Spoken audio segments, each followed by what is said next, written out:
Let's begin our project by creating a model. We'll click on the Model tab on the left menu. Our project name is already here. And we'll use the flow zone to create more folder structure. So it's just a matter of dragging and dropping the folder where you'd like it. If we wanted to follow an ISA 95 model, then after our enterprise, we'd fill out our site, create another folder, create an area, a cell, and so on. You have the flexibility, of course, to create any structure that you want or follow any standards that you want and create as many folders as you need.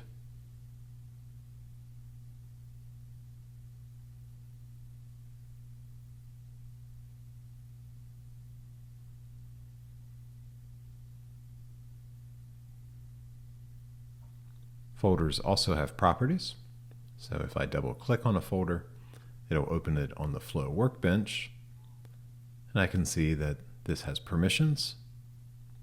It also has model attributes. Model attributes can be created under the Tools tab on the right menu. Just right click on Attributes, select New, and create your attribute. I'm going to use this attribute as a placeholder to identify the number of filler that I'm working with. Now I can go ahead and hard code this into the folder, and we'll see in a little bit that this will be inherited by the children of the folder. All right, now we're ready to create our first event. Same thing within the flow zone, I just drag and drop the event under the folder name. I need to give my event a unique name. I'm going to use a dot to create a bit of additional structure. And so this will be filler1.batchRun. Now, event names as well as metric names and their children are used as paths to the information and will display by default later on. Notice that the orange disk has immediately become noticeable beside the event. This is telling me that I have not yet deployed the event, and it follows it the entire way up the parent folder structure. Makes it nice if the folders are collapsed, I can see I have a problem. Also, top of the event inside of my Flow workbench, after I double clicked it, also shows me that it's not been deployed with the orange banner at the top. I'm going to give this a description. It's always nice to add descriptions. It's just additional context that travels with the information. And to configure my event, I'm going to need some triggers. A trigger is simply a data source that I'm watching, or it's a calendar, or it could even be another nested event. But it is a bit of logic that tells me when an event begins. The beginning of the day, when I've change from one process to another, or perhaps when a value on a tag changes.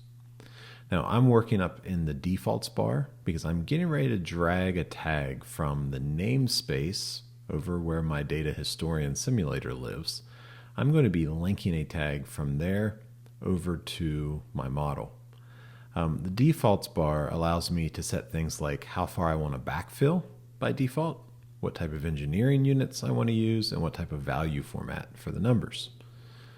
So right now I'll be defaulting my backfills to August the 1st, and I'm just going to select my state tag, drag it across, and drop it directly on top of the event.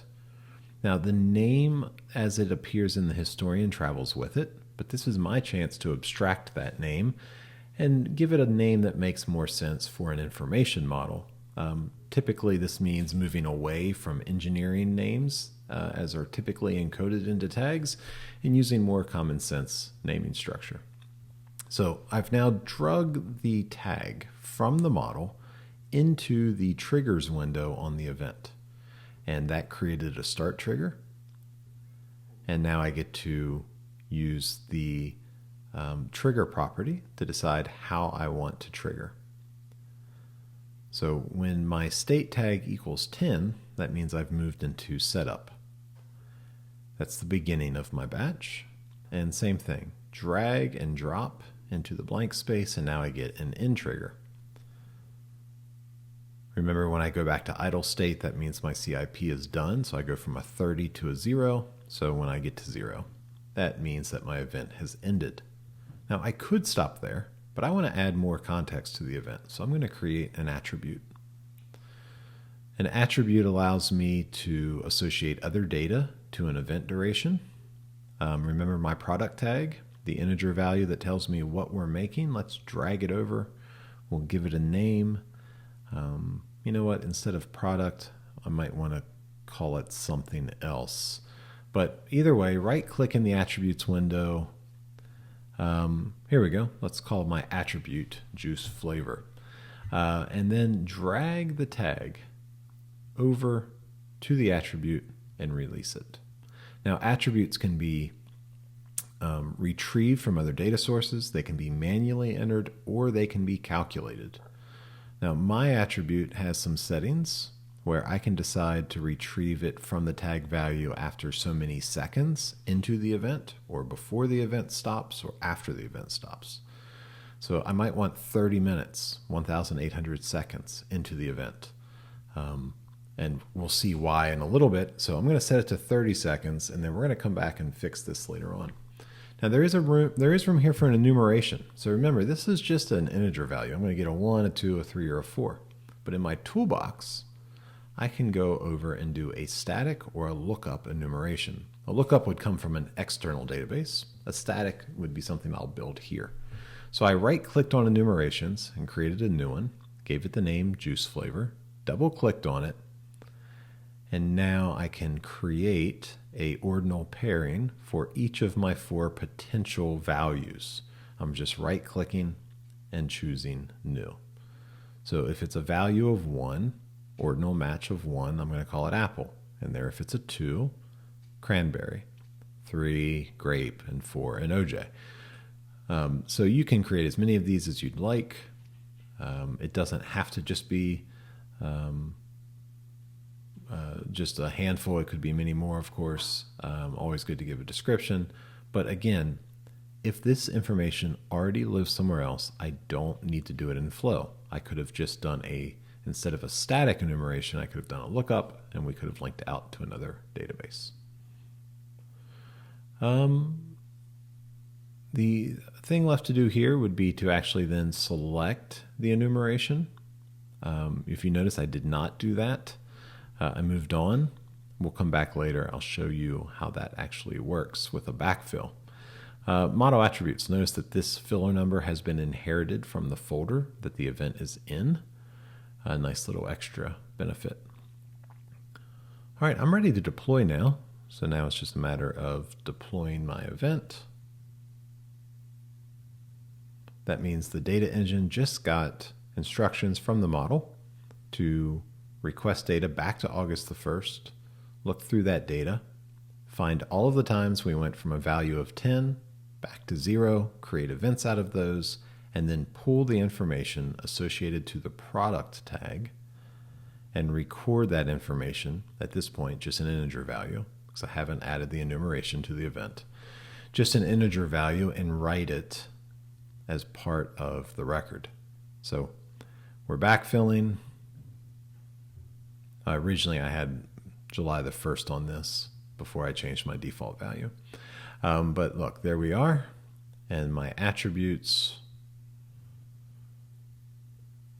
let's do a refresh, and there they are, 4, 4, 3, 2, 1. And that's because I did not associate my enumeration to the event. So let's go ahead and do that. All I need to do now is just re-backfill.